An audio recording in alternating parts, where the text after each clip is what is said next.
It all began 6 months earlier when Laura first crossed paths with Pete at a professional networking event hosted by a local marketing firm.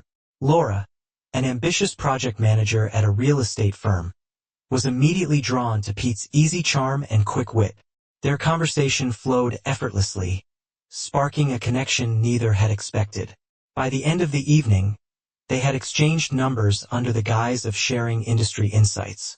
The messages started innocuously enough, brief exchanges about work, shared interests, and jokes about the dullness of corporate life. But over time, the messages grew more personal. Pete revealed he felt trapped in a stagnant marriage, and Laura confided about feeling underappreciated at home. These shared frustrations drew them closer, and soon the line between casual friendship and emotional closeness blurred. Laura's life at home, though stable, had long felt devoid of excitement. Her husband, David, was kind and reliable but preoccupied with managing their household and raising their 3 children.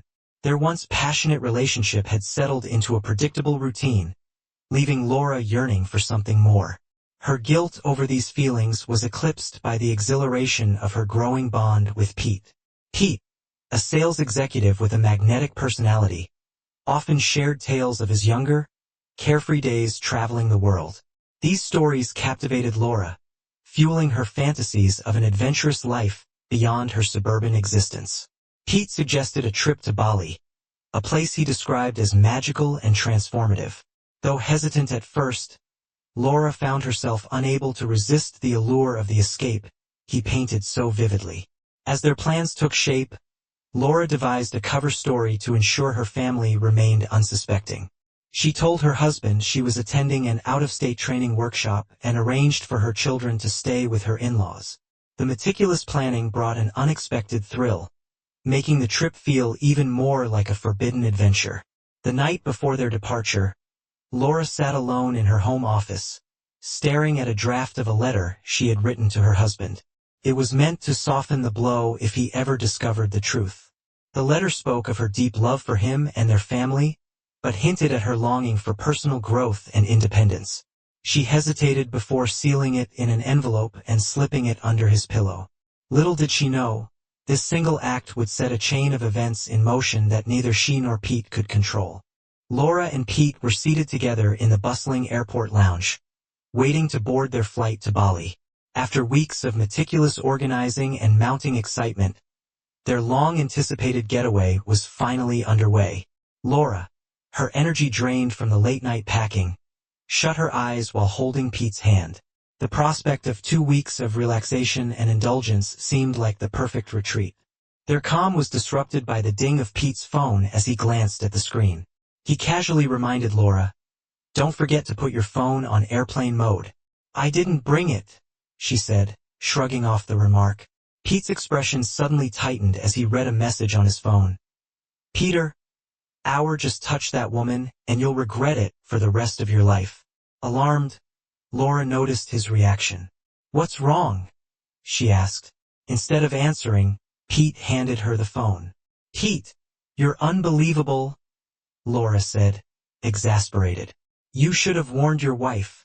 She already knows," Pete admitted, attempting to downplay the situation.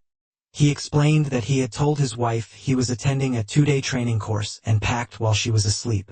"No one could possibly know about us," he reassured her. "Are you certain?" Laura pressed, doubt creeping into her voice. "Yes," Pete insisted, though his eyes darting around the room betrayed his unease. He suggested they check in with their respective partners to ensure everything was fine. Pete called his wife, but the call went unanswered, forcing him to leave a breezy voicemail. Laura, however, declined to contact her husband. Their conversation was cut short by the boarding announcement as they joined the line. The earlier closeness between them had been replaced by a tense silence. Pete continued to scan the crowd, searching for any familiar faces. Once aboard, Laura rested her head on Pete's shoulder, entwining her arm with his. "Why didn't you bring your phone?" Pete asked. "It's part of my plan," Laura said cryptically. "You'll understand." Soon after the plane reached cruising altitude, Laura retrieved her laptop, opened a document, and handed it to Pete. I've been thinking this through, she said. This letter is for my husband. Find it tonight and it will give him 2 weeks to decide. Depending on his response, this trip could mark a new chapter for us or a return to the old. The letter read, Dear husband, I've loved you deeply for the past 25 years. Our life together, the family we've built, and the bond we share mean everything to me. You've been a wonderful partner, and I am truly grateful for all that we have. But there's something I need to tell you. For years, I've poured myself into our family, rarely asking for anything for myself. Now, I feel the time has come to propose something important. I'm away for 2 weeks, not for work as I told you, but to reflect. I've left my phone behind because I want you to consider what I'm about to say without distractions or confrontation. I cherish our marriage, but I also find myself longing for experiences that I believe we can navigate together with your understanding and support. I'm asking for your permission to explore connections outside our marriage. My love for you remains unwavering. You will always be my priority. If you agree, I promise to be discreet and respectful of our relationship. If this ever becomes public knowledge, I'll stop immediately. If you disagree, I will honor your decision and will move forward as we always have. Please take these 2 weeks to think about it. I trust you to decide with the care and love you've always shown me. Whatever your answer, I will respect it. Yours always, Laura. Pete finished reading and looked up. Wow, Laura smiled. It's good, isn't it? I did borrow a bit of phrasing from a story on an erotic fiction site. Pete raised an eyebrow. You're calling this an investment in your future? Why, it's simple, Laura said. I'm asking my husband for permission to step outside our marriage. If he agrees, I can live without guilt. If he doesn't, well, I'll know where I stand. And let's be honest, replacing you would be its own challenge. You really think he'll agree? Pete asked, skeptical. Absolutely, Laura replied. I framed it as his choice. If he says no, we'll keep sneaking around. If he says yes, it's a win. He'll think he's in control. Pete frowned. It's not logical to him, it's emotional. That letter basically tells him he's not enough. No man wants to hear that. He'll either fight back or fold. You don't know him like I do, Laura said confidently. He values honesty. This is a calculated risk. Pete studied her, unsettled by her cold pragmatism. While he wasn't averse to bending the truth for his own gain, Laura's calculated approach struck him as unnerving. His curiosity got the better of him. So, how did the story you borrowed from end? Did the woman get what she wanted? Laura's expression darkened. No, her husband kicked her out, and she realized she'd made a terrible mistake. Sensing her discomfort, Pete shifted the topic. Speaking of strange things, I saw something weird at the terminal. A guy kept staring at me when I looked at him. He made a throat-slashing gesture. It freaked me out. Laura raised an eyebrow. What did he look like? Tall, over 6 feet, dark hair, goatee? Just a regular guy, Pete said, shrugging. Laura's expression shifted as she opened her laptop, pulling up a picture of herself standing beside a man in front of a house. Her voice quivered as she asked, Was this the guy you saw? Pete squinted at the image. Maybe, I'm not entirely sure, he replied. She scrutinized Pete's face, questioning whether he was being truthful or trying to hide something. Could he be covering up the possibility that her husband had discovered their affair for the first time? Doubt crept in. Pete was unfaithful to his wife. Could he really be trusted? What was he wearing? Laura pressed. Pete shrugged, clearly annoyed. Guys don't pay attention to that kind of thing, he said. Undeterred, she continued. Didn't you say my husband dropped you off at the domestic terminal? Yeah, but I made sure he drove off before I took the bus to the international terminal, Pete replied confidently. He'd have to park, figure out where I went, and track me down through check-in. It's not likely. Despite Pete's reassurances, Laura's unease didn't fade. Sensing her persistence, Pete decided to pivot the conversation. Is that your house in the photo? He asked, momentarily distracted. Yes, that's ours, she answered automatically. We bought the land as an investment. It's a steep, narrow beach property. My husband spent over 15 years designing and building it himself, piece by piece. Every room has its own unique mural, nautical designs in the living areas, and the bathrooms have a business motif. In the study, he even incorporated a creek running beneath the house into the design.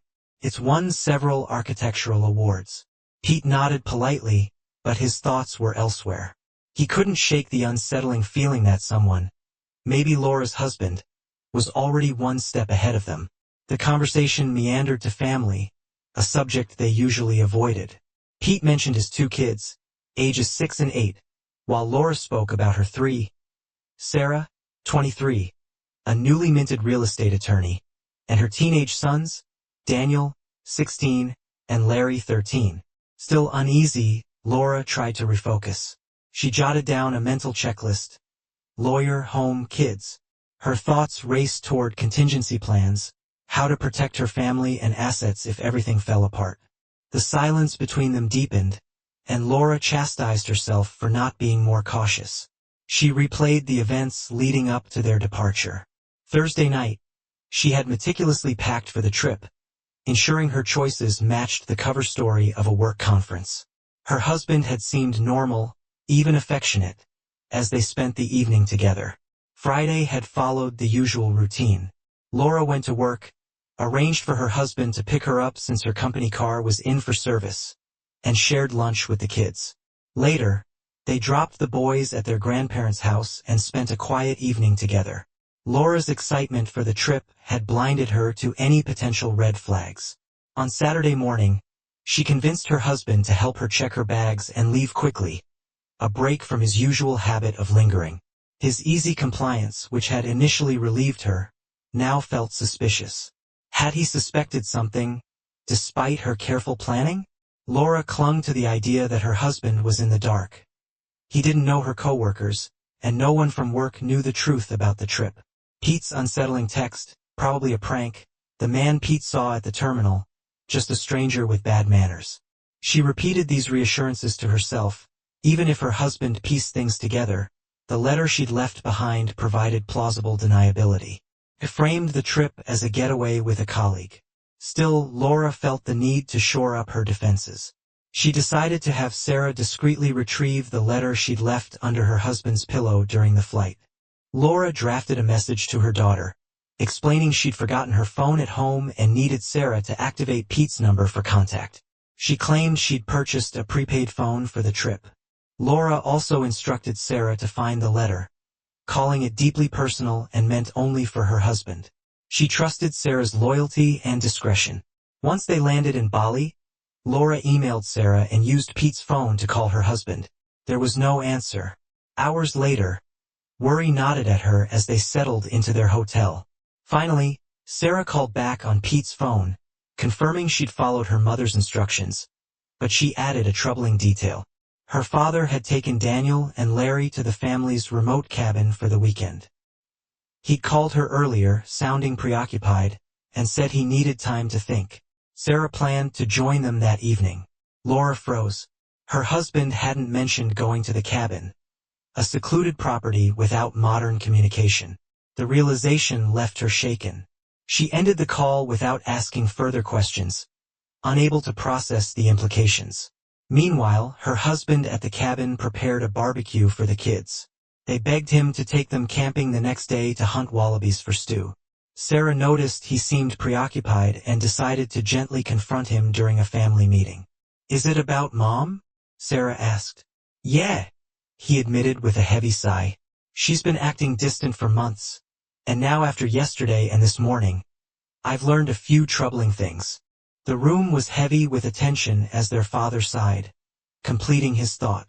They had always seen him as strong and cheerful, rarely this serious.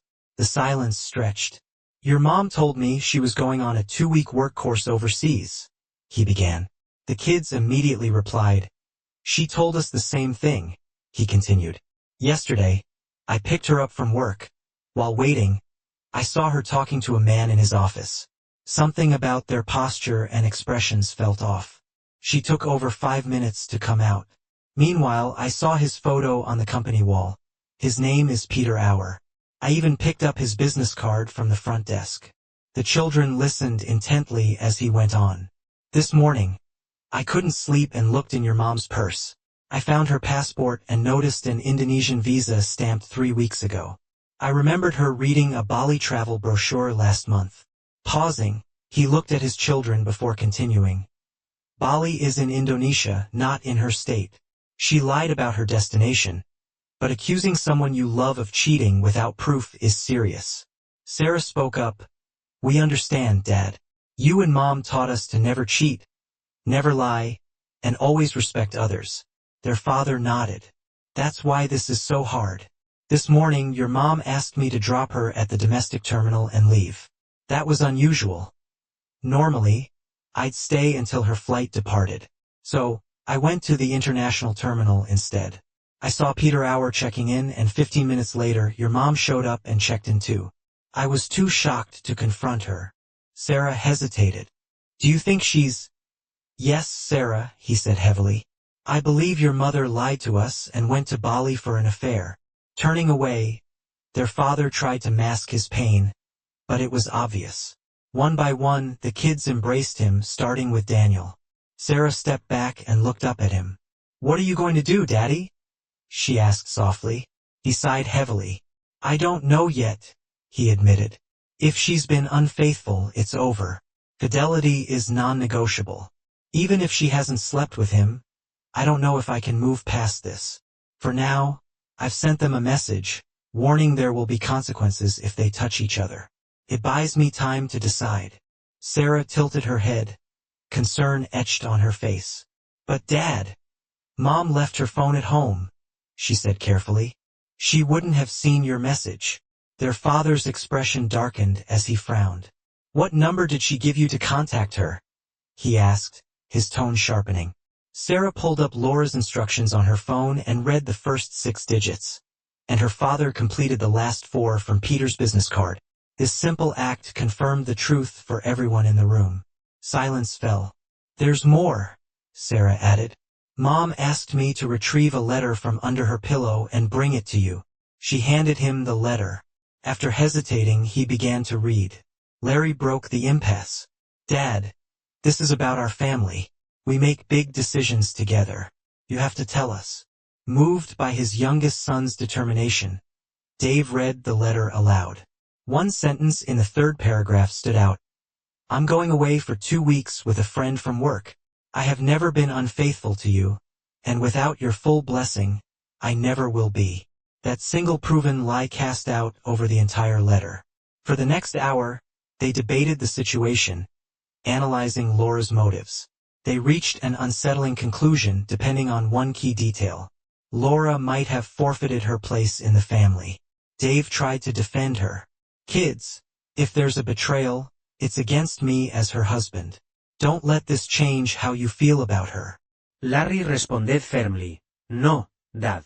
The moment she lied to all of us, she removed herself from this family. Dave studied his son's resolute face and realized the strength of his convictions. Larry's words carried the weight of truth. At the hotel reception, Laura surprised Pete by requesting a private room on another floor. She booked it for 2 nights with the option to extend, ensuring priority if the room filled up. When Pete questioned her decision, she instructed him to unpack in his room and meet her in the lobby in 2 hours. Embarrassed but compliant, Pete agreed. When they met, Pete couldn't help but admire Laura's striking outfit, momentarily forgetting the odd situation. Their month-long closeness had been limited to kissing and touching, and Pete was eager for more. What's going on, Laura? He asked. Think about it, Pete, Laura said sharply. We planned this trip together, but you received a threatening message by name, warning you not to touch me. Then, a man resembling my husband made a threatening gesture at you. Now, my husband isn't answering my calls, which is completely unlike him. Pete grasped the implications but didn't see how it concerned him. Laura pressed on. I think there's an 80% chance my husband knows we're here. If he confirms we slept together, my marriage is over, and I'm not ready for that. If he doesn't know, I can't explain coming home early without lying, and after 25 years, he'll spot a lie immediately. Until I confirm he knows nothing, we're not sleeping together.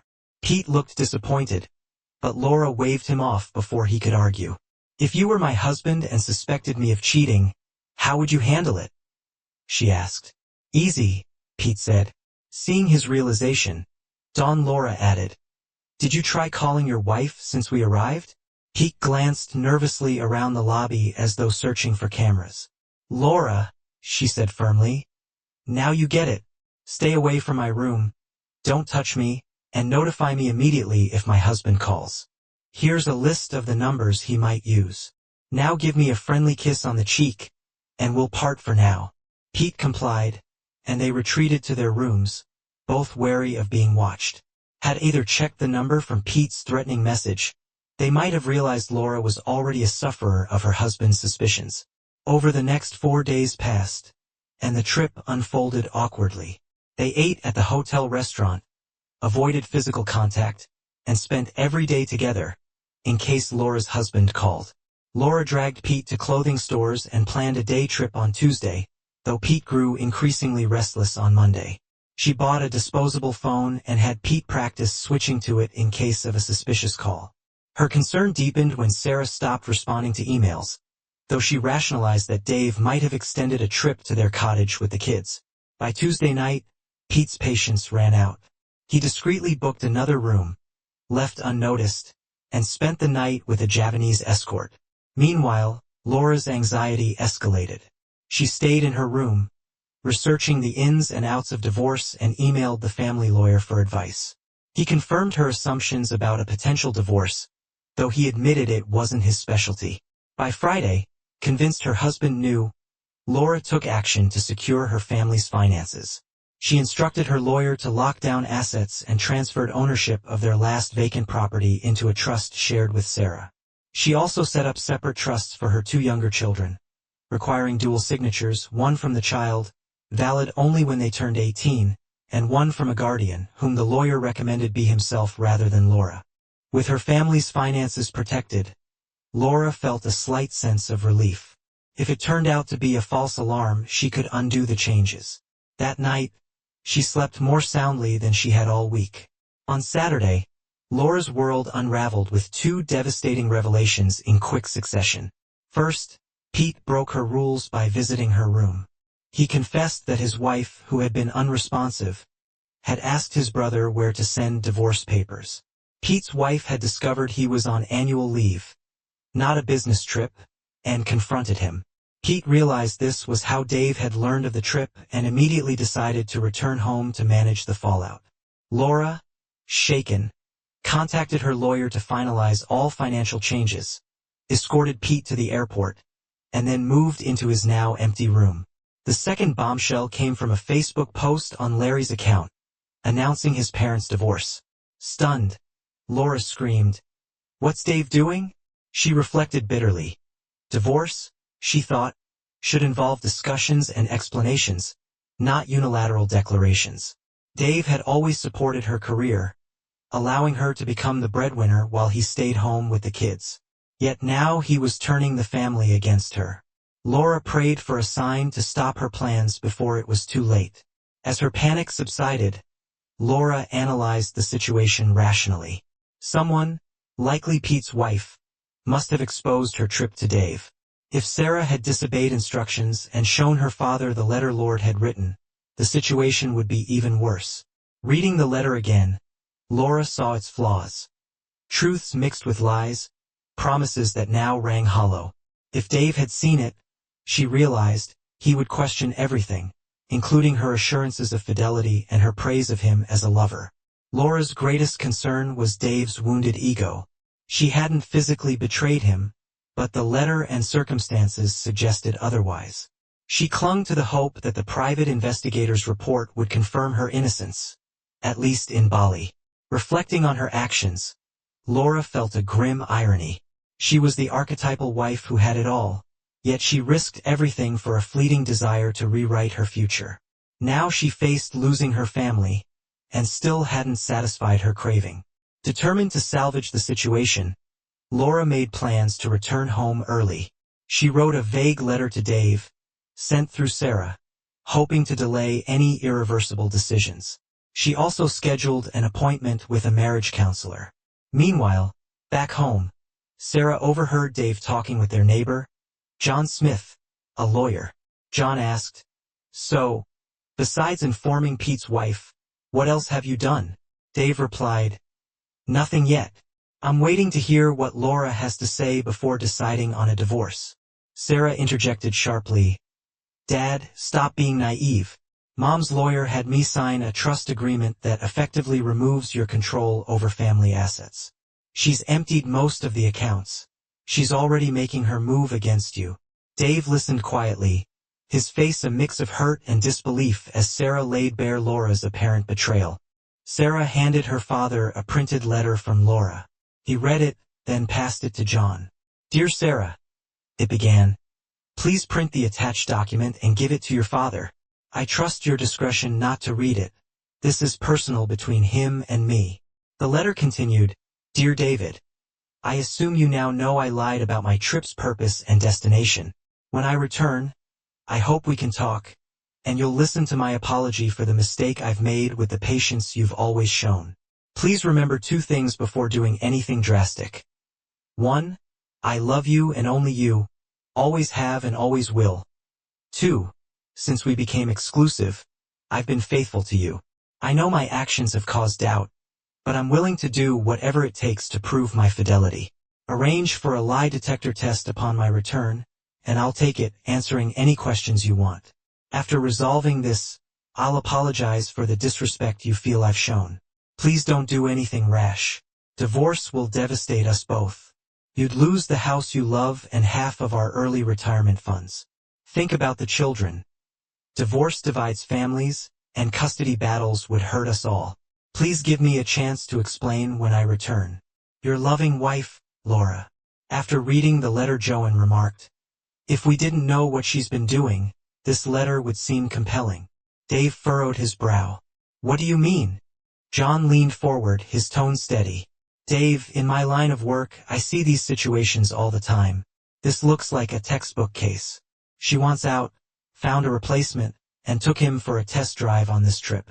If he proved suitable, her plan was likely to quietly move assets, poison your relationship with the kids, and file for divorce. Writing a letter like this and letting Sarah see it makes you appear weak, which makes it easier for the kids to side with her. The goal: leave you penniless and isolated." Dave shook his head. "That sounds extreme." John's eyes narrowed. "I can prove it. Call 3 top divorce attorneys in town. If any refuse your case, it's likely because she's already hired them. It's a common tactic to prevent them from representing you."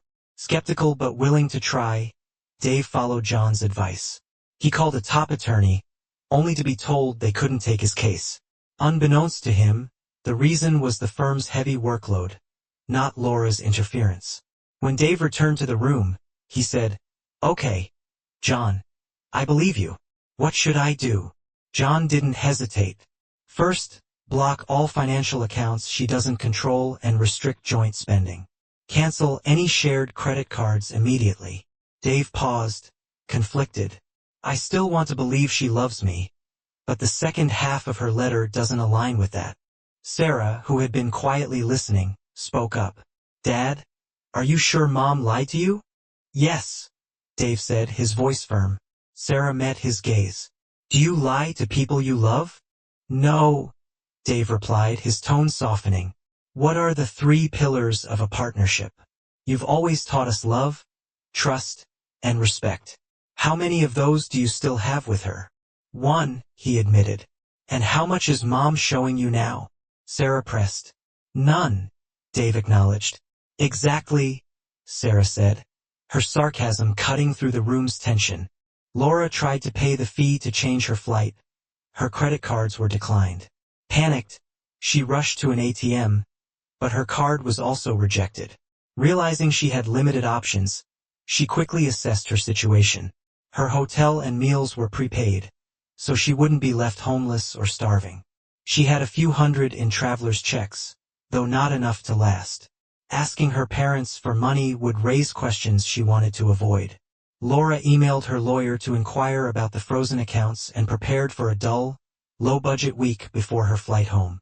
Reflecting, Laura wondered how her supposedly foolproof plan had unraveled so quickly. She had assumed Dave wouldn't take drastic action and believed her infidelity would never be discovered. However, her plan had backfired spectacularly. 2 emails deepened her despair. The first, from Pete's wife, Riley, accused her of destroying a marriage and jeopardizing the future of Pete's children. The second email, from her daughter Danielle, included one of Laura's letters to Pete, with the question, "Why did you lie to us, Mom?" Laura realized her children were now part of her punishment, and Sarah's silence took on a new, troubling meaning. Laura replied to Danielle, promising to explain the misunderstanding upon her return. Danielle's immediate response stung. "Strange that you chose to spend our vacation with another man instead of with Daddy and us." Throughout the week, Laura avoided the beach to prevent returning home with a tan that might confirm suspicions. She sent a long, vague letter to Sarah, emphasizing errors in judgment and her feelings of being undervalued as a wife and mother. She insisted again that she had never been unfaithful to Dave but made no true apology, confident her strong position as a breadwinner shielded her. Meanwhile, Dave gathered the children to discuss their approach when Laura returned.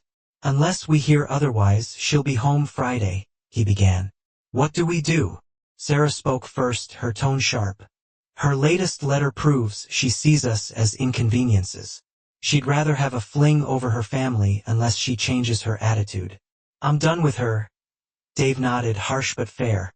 "Daniel, she just doesn't understand," Daniel said quietly. "I hope she can learn," Dave replied. Larry, however, was more firm.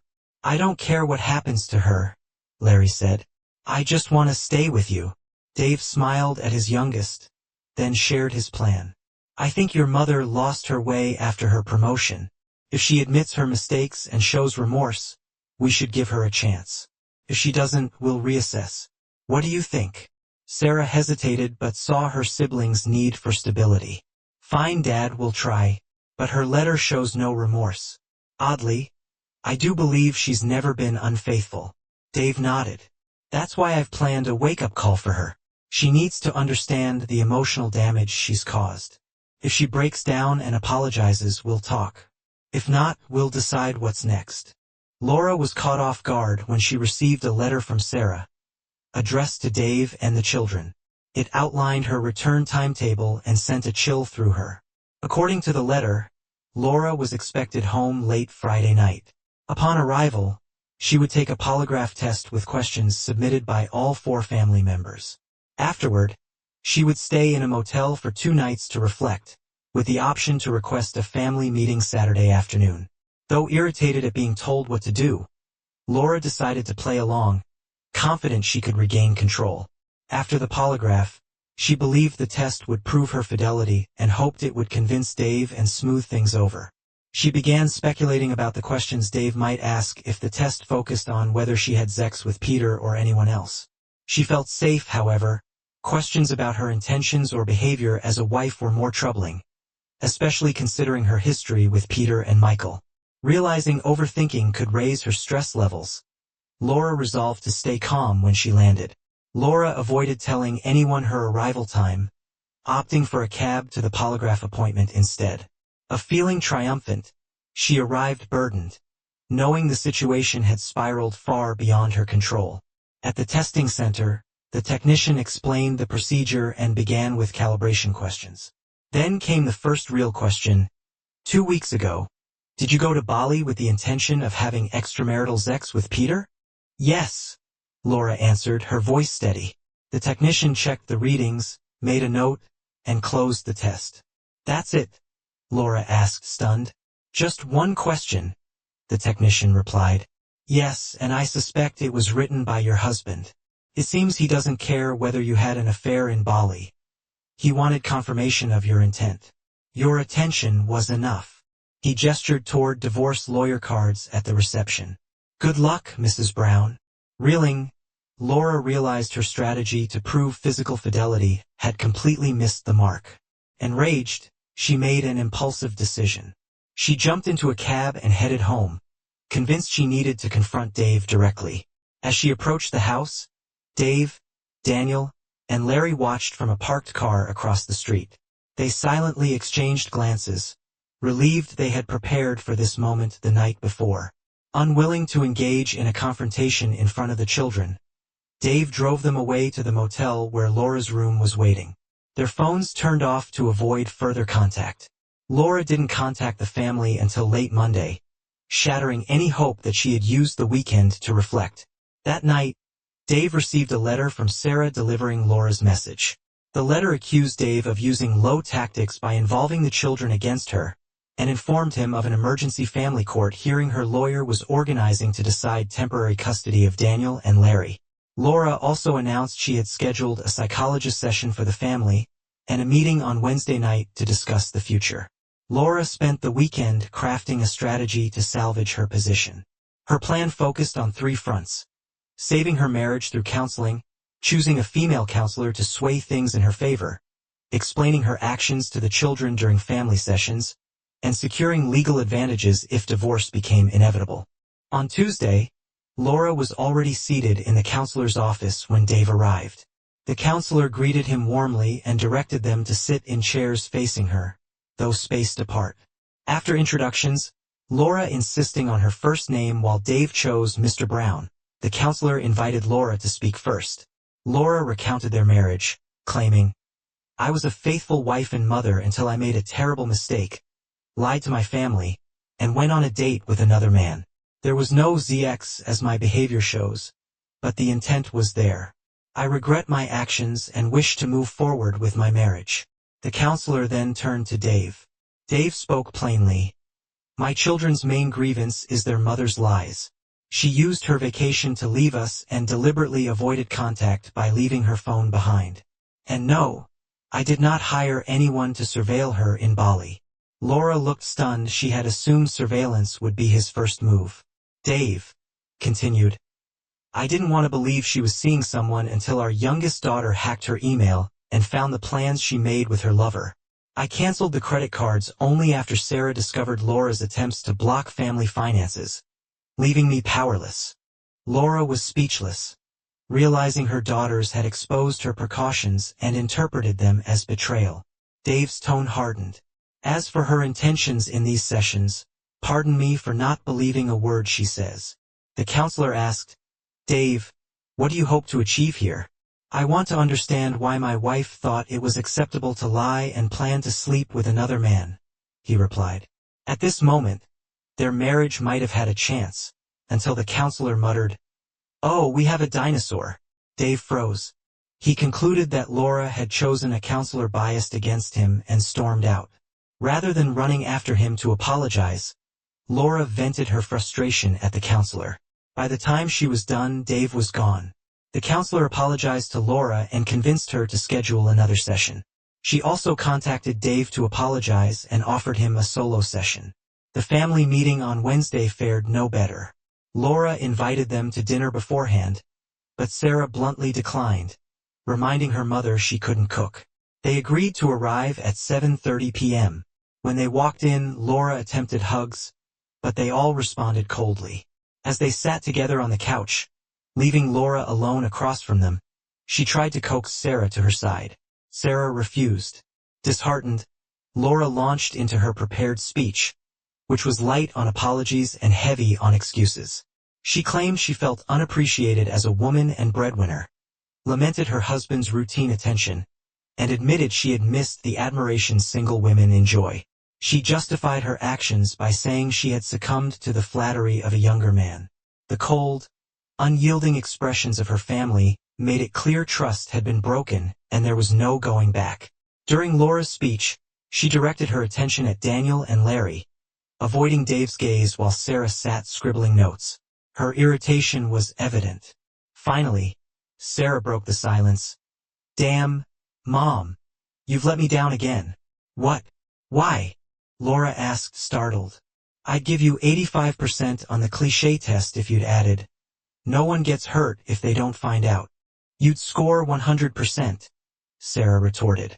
Laura flushed, unsure if it was from anger or embarrassment. She realized her children weren't going to sympathize with her, while Dave held their trust. "David," she said sharply, to the kitchen now behind the closed door. Laura, does it really have to come to this? David hissed.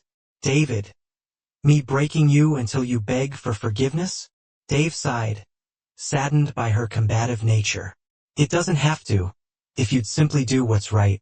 None of this would be inevitable if you drop that counselor and I'll see you in court. Laura cut him off on Thursday. Dave moved into a 3-bedroom rental house, aware the situation wouldn't resolve soon.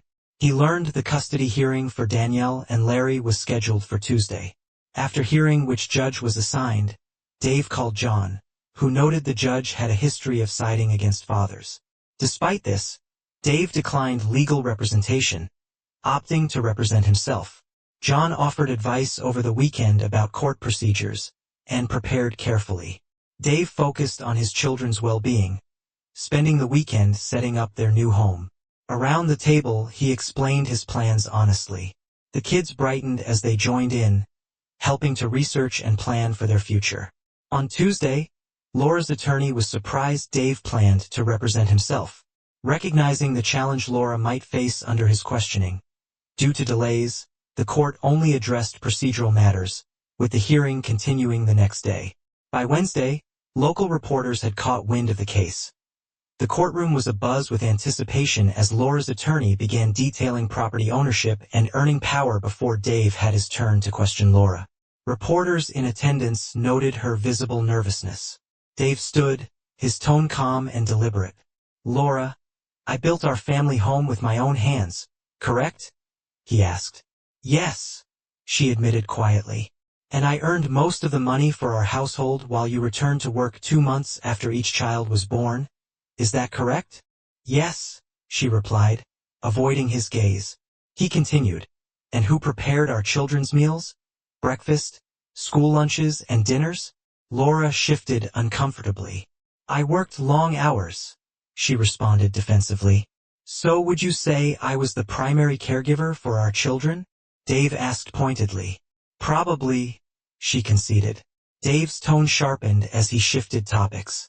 You recently lied to me and to your children, then went to Bali for 2 weeks to have sex with another man, didn't you? Lord, the attorney immediately objected. Objection, Your Honor. Infidelity is irrelevant in custody disputes. Dave maintained his composure as he responded, Your Honor, I'm not focusing on infidelity. I'm questioning my wife's character as a fit mother. The judge considered briefly. Objection overruled. Laura bristled and attempted to explain. I went to Bali for a vacation and happened to go with a male friend, she said, her voice strained. Dave pressed on, holding up a sheet of paper. And before you left, did you leave this letter for me? Without waiting for a direct answer, he read the letter aloud, each word resonating in the silent courtroom. Reporters scribbled furiously, and Laura's furious silence spoke louder than any denial. Dave's voice cut through the tension. Upon returning, did you apologize to your husband or your children for your lies and immoral intentions? The courtroom fell silent again, the weight of the question hanging in the air.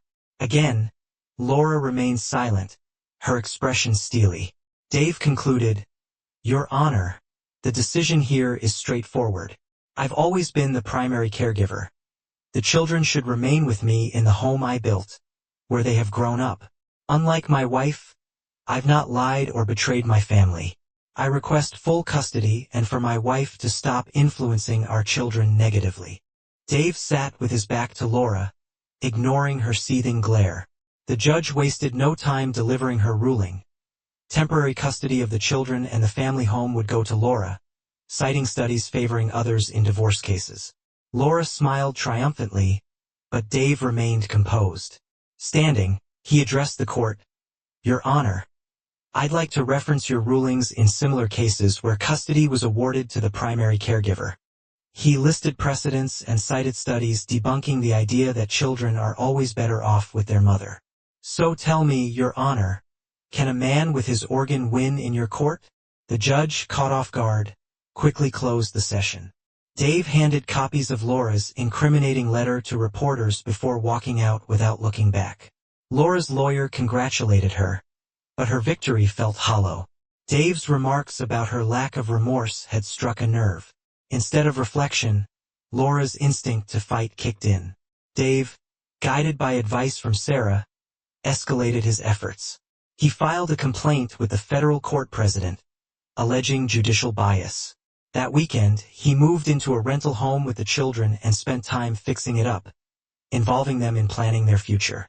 On Tuesday, Laura's lawyer was surprised to learn that Dave intended to represent himself in the custody hearing in court.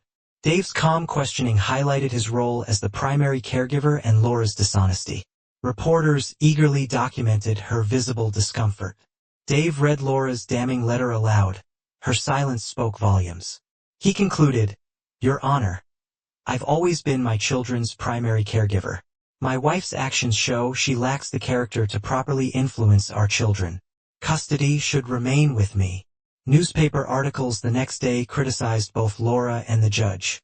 Meanwhile, Laura's strained relationship with the children worsened. They reluctantly spent time at her house but refused to engage.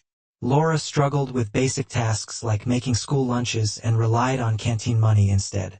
At a solo counseling session, Laura laid out conditions for taking Dave back and confessed to 2 previous inappropriate relationships, emphasizing there was no sex, though she admitted that this wasn't by her choice.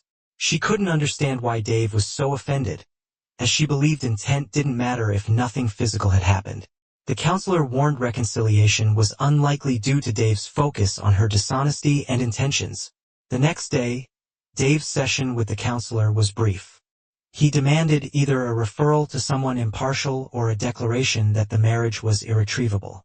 Fearful of damaging her career further, the counselor chose the latter and reported the dissolution of the marriage. At home, Dave found Danielle and Larry settled in. A police officer arrived, citing a court order, but the children refused to leave. When Laura arrived, she demanded, "David, just tell the kids to come with me. Give me the house, and I'll be generous with visitation and property division." "Laura, leave," Dave replied. "I won't force them into something that violates their sense of right and wrong." "David, I'm not a bad person. You know me," she pleaded. "No, I don't," Dave said coldly. "The woman I married wouldn't have done this. She wouldn't have betrayed me, shown no remorse, and tried to force me into accepting her behavior. I found out yesterday about your 2 earlier affairs. What did I do to deserve this? And what's your plan now?" Realizing the counselor had revealed her secrets, Laura blushed with anger and guilt. Unable to lash out at Dave, she seethed internally. "I'm not allowed to tell you that," Laura snapped, her frustration evident as her grasp on the situation continued to unravel. Dave remained silent as Laura stormed out in a rage. Later, he erased the recording Daniel had placed in Laura's purse before her counseling session. Confident justice would soon catch up with the counselor. He was right. 3 days later, the counselor was dismissed.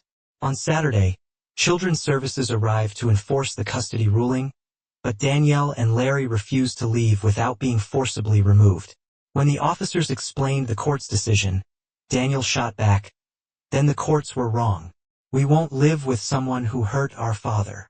The officers left, unable to resolve the situation. Laura spent the next week trying to reconcile with her children, but they ignored her calls and deleted her messages. Attempts to speak with Dave ended abruptly when he realized she wasn't apologizing. Frustrated, Dave hired John as his divorce attorney. With Sarah's help, he discovered Laura was preparing for another business trip, taking vacation time. Dave dedicated himself to helping the children adjust and prepare for their future. When Laura returned on Friday, she was stunned. The award-winning house she had cherished was gone, replaced by a damaged structure purchased at an insurance auction.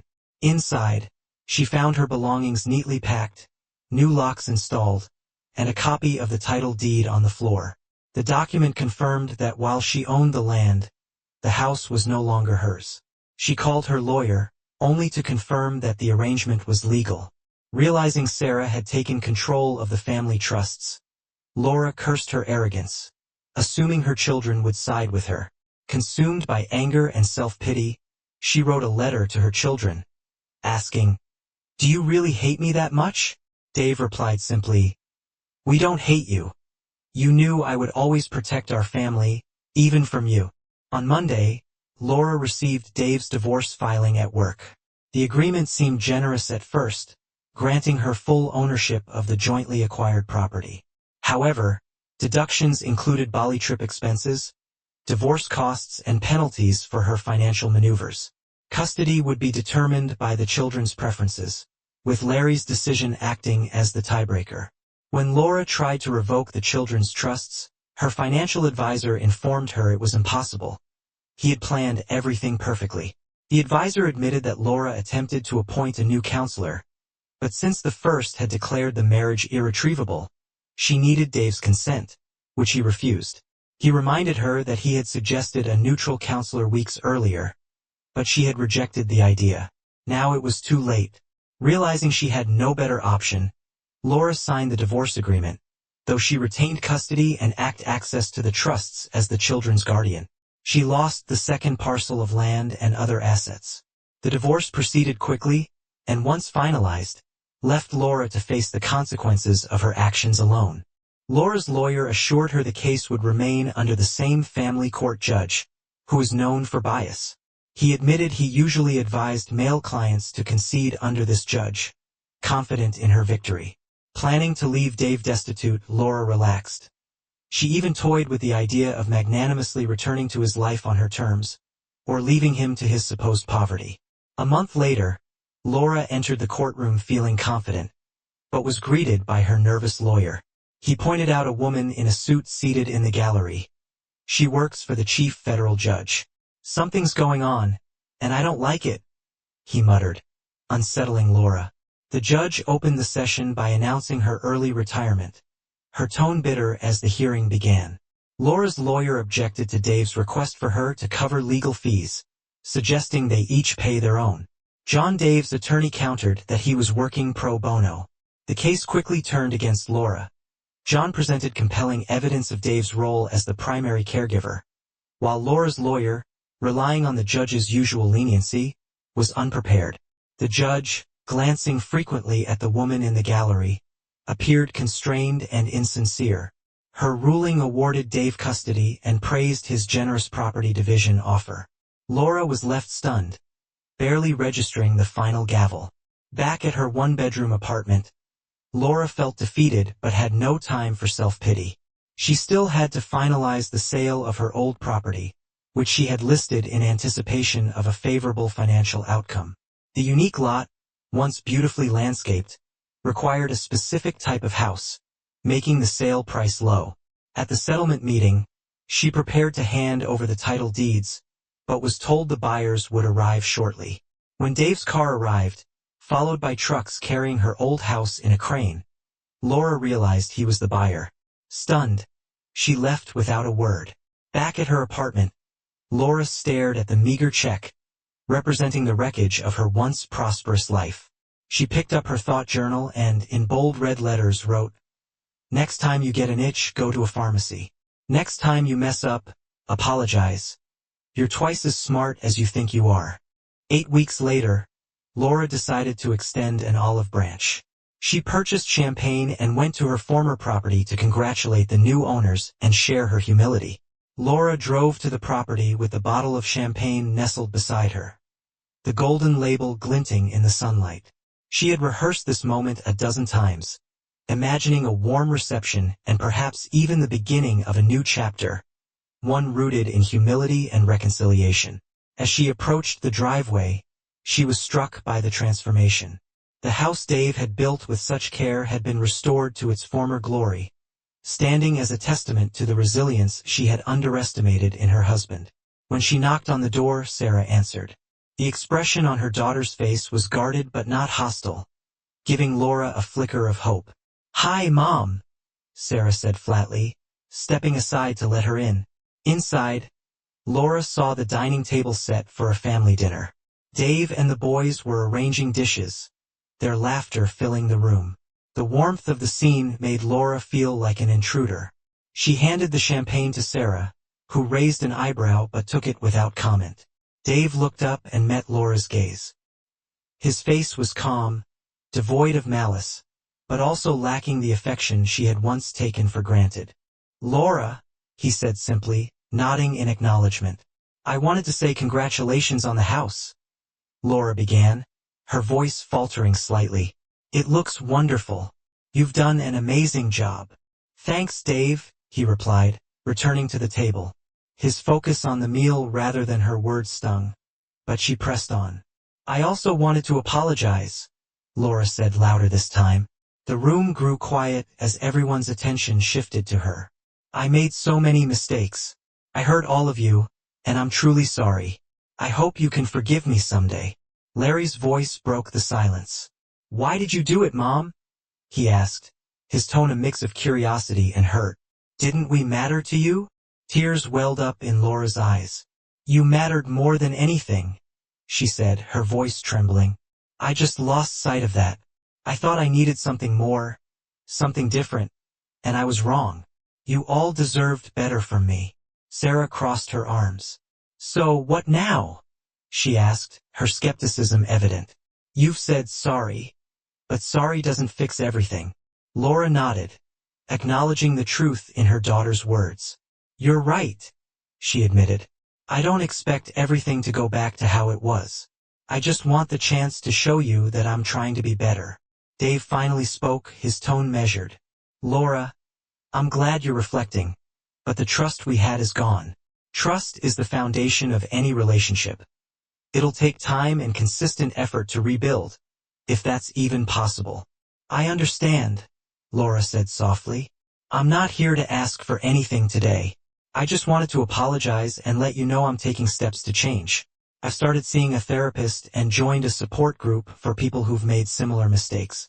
It's helping me understand what led me here." The sincerity in her voice seemed to reach them, though no one responded immediately. After a moment, Daniel spoke up. "It's good you're doing that," he said cautiously. "But actions speak louder than words, Mom." "I know," Laura replied. "And I'm prepared to show you through my actions that I'm committed to making amends." Dave stood and walked to the door, opening it as a silent cue that the conversation was over. "Thank you for coming by, Laura," he said. "Take care of yourself." Laura nodded, understanding that she had to leave. As she walked back to her car, she glanced back at the house. It was filled with the love and unity she had jeopardized but now longed to protect, even from afar. Over the next year, Laura dedicated herself to rebuilding her life. She focused on her career, volunteering, and maintaining the personal growth she had promised her family. Though her interactions with Dave and the children remained infrequent, they were civil and slowly, glimmers of warmth began to reappear. At Sarah's suggestion, Laura began writing letters to her children, sharing memories and reflections without expecting replies. One day, she received a response from Larry. It was short but hopeful. "Thanks for your letter, Mom. I'm not ready to talk yet, but I'm glad you're trying."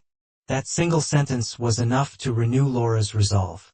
She knew the road to redemption was long, but she was willing to walk it one small step at a time.